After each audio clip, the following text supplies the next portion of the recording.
الحمد للہ وکفا وسلام علی عبادہ الذین اصطفى اما بعد اعوذ باللہ من الشیطان الرجیم بسم اللہ الرحمن الرحیم عن عائشة قالت سمعت رسول اللہ صلی اللہ علیہ وسلم یقول فی بعض صلاته اللہم حاسبنی حسابا یسیرا قلت یا نبی اللہ ما الحساب اليسیر قال ان ينظر في کتابہ فیتجاوز عنہ انہ من نوقش الحساب یومئذ یا عائشہ ہلک۔ حضرت عائشہ رضی اللہ تعالی عنہا سے روایت ہے کہ میں نے بعض نمازوں میں رسول اللہ صلی اللہ علیہ وسلم کو یہ دعا کرتے سنا، اللہم حاسبنی حسابا یسیرا، اے اللہ میرا حساب آسان فرما۔ حضرت عائشہ فرماتی ہیں میں نے عرض کیا حضرت آسان حساب کا کیا مطلب ہے؟ تو آپ صلی اللہ علیہ وسلم نے ارشاد فرمایا آسان حساب یہ ہے کہ بندہ کے اعمال نامہ پر نظر ڈالی جائے اور اس سے درگزر کی جائے، یعنی کوئی پوچھ گچھ اور جرح نہ کی جائے۔ بات یہ ہے کہ جس کے حساب میں اس دن جرح کی جائے گی، اے عائشہ وہ ہلاک ہو جائے گا۔ اسی طرح حضرت ابو سعید خدری رضی اللہ تعالی عنہ سے روایت ہے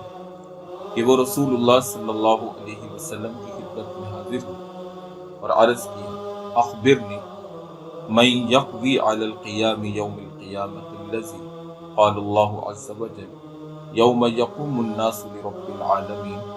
فقال یخفف علی المؤمن حتی یکون علیہ کالصلاة المکتوبہ۔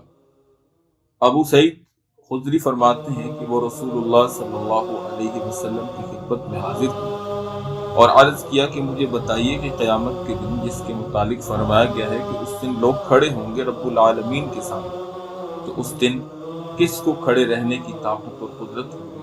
اور کون اس پورے دن کھڑا رہ سکے گا، جس کے متعلق قرآن و حدیث سے معلوم ہے کہ وہ دن 50,000 سال کے برابر ہو۔ رسول اللہ صلی اللہ علیہ وسلم نے ارشاد فرمایا کہ سچے ایمان والوں کے حق میں یہ کھڑا ہونا بہت ہلکا اور خفیف کر دیا جائے گا، یہاں تک کہ ان کے لیے بس ایک فرض نماز کی طرح سے ہو جائے گا۔ آپ صلی اللہ علیہ وسلم نے اس حدیث پاک میں حضرت ابو سعید خدری رضی اللہ تعالیٰ عنہ کو جو جواب دیا ہے اس کا اشارہ قرآن حکیم میں سورہ مدثر میں موجود ہے۔ چنانچہ اللہ رب العالمین کا فرمان ہے فَإِذَا نُقِرَ فِي النَّاقُورِ فَذَلِكَ يَوْمَئِذٍ يَوْمٌ عَسِيرٌ عَلَى الْكَافِرِينَ غَيْرُ يَسِيرٌ۔ تو جب سور پھونک دیا جائے گا تو وہ دن بڑا سخت ہوگا، ایمان نہ لانے والوں کے لیے آسان نہ ہوگا۔ اس سے معلوم ہوتا ہے کہ یہ سخت اور بھاری دن ایمان والوں کے حق میں سخت اور بھاری نہ ہوگا بلکہ آسان اور ہلکا کر دیا جائے گا۔ اسی طرح اللہ جل شانہ راتوں کو جاگنے والوں کو جنت میں داخل فرما دے گا اور بے حساب جنت میں داخل کرے گا۔ حضرت اسماء بنت یزید رضی اللہ تعالی عنہا سے روایت ہے، وہ کہتی ہیں کہ رسول اللہ صلی اللہ علیہ وسلم نے ارشاد فرمایا یحشر الناس فی صعید واحد یوم القیامت فینادی مناد فیقول این الذین كانت تتجافى جنوبهم عن المضاجع فيقومون وهم قليل فيدخلون الجنة بغير حساب ثم يؤمر سائر الناس إلى الحساب۔ اسماء بنت یزید روایت کرتی ہیں کہ اللہ کے رسول صلی اللہ علیہ وسلم نے ارشاد فرمایا کہ قیامت کے دن سب لوگ زندہ کیے جانے کے بعد ایک وسیع اور ہموار میدان میں جمع کیے جائیں گے، یعنی سب میدان حشر میں جمع ہو جائیں گے۔ پھر اللہ کا منادی پکارے گا کہ کہاں ہیں وہ بندے جن کے پہلو راتوں کو بستروں سے الگ رہتے تھے، یعنی اپنے بستر چھوڑ کر جو راتوں کو تہجد پڑھتے تھے۔ بس وہ اس پکار پر کھڑے ہو جائیں گے اور ان کی تعداد زیادہ نہ ہوگی، پھر وہ اللہ کے حکم سے بغیر حساب کتاب کی جنت میں چلے جائیں گے۔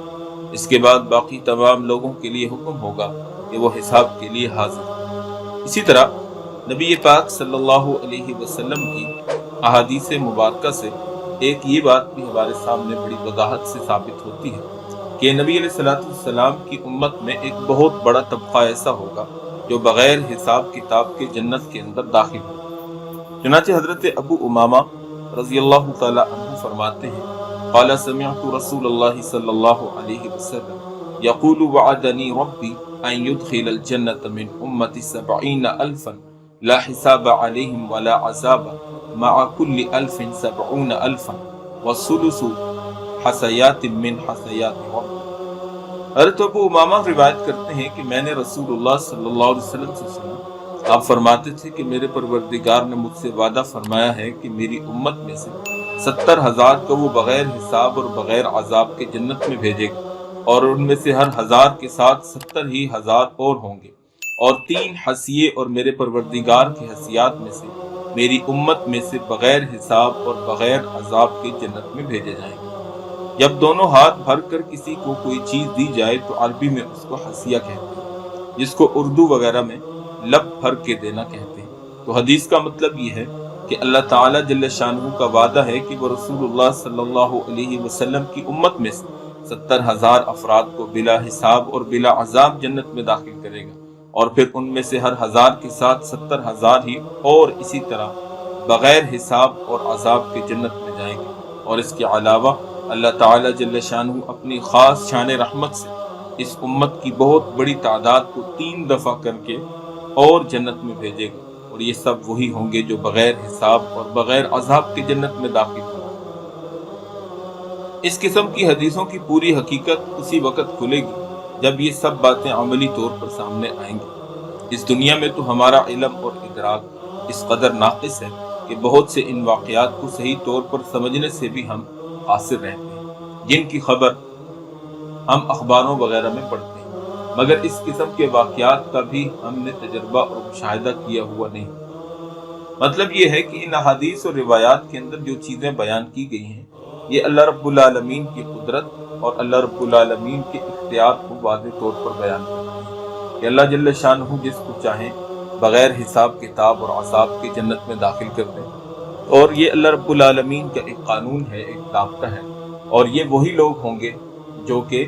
ایمان اور اعمال صالحہ سے کسی نہ کسی درجے میں متصف ہیں۔ کفار اور مشرکین تو کفر کی حالت میں اور شرک کی حالت میں دنیا سے گئے ہوں، وہ لوگ ان احادیث و روایات کا مصداق ہرگز نہیں، بلکہ اس کا مصداق وہ مومنین ہیں جو تھے تو صاحب ایمان، لیکن اپنے ایمان کے ساتھ ساتھ اللہ اور اس کے رسول کی نافرمانی بھی کرتے رہے، کبھی شیطان کے اغوا کے ماتحت چلے گئے اور کبھی جو ہے وہ اللہ کی فرما برداری میں آ گئے۔ لہٰذا ایسے لوگ جو ایمان والے بھی ہوں اور مومنین متقین بھی ہوں، وہ لوگ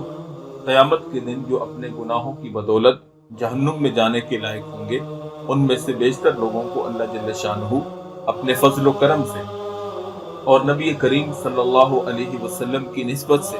بغیر حساب کتاب کے جنت میں داخل کرے، اور یہ اللہ جل شانہ کی شان کریمی ہے، اللہ رب العالمین کا فضل و احسان ہے کہ جس کی کوئی انتہا اور ٹھکانہ نہیں۔ اللہ جل شانہ ہمیں بھی